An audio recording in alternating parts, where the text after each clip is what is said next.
Mums jaunajai noimītei tāda smuka konstrukcija tradicionālā veidā uztaisīta. Un viss ir satapots ar koka tapām, bez naglām, skrūvēm. Un tapas var ļoti skaisti vienkāršā veidā izplēst no koka. Ozola. Jāsmeklē ozols ar taisnu šķiedru. Un, ja to zina un māk, tas ir samērā vienkārši.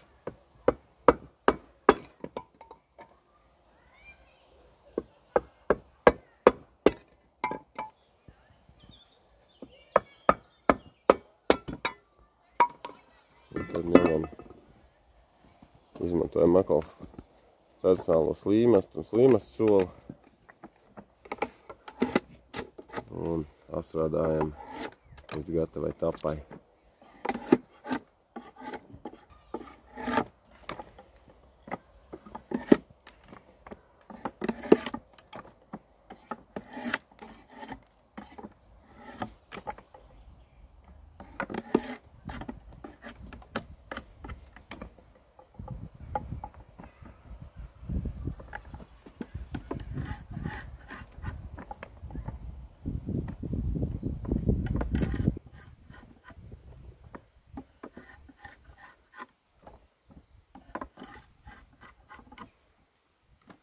Un, kad tapa ir gatava, tad viņu varam dzīt iekšā un savienot detaļas konstrukcijā.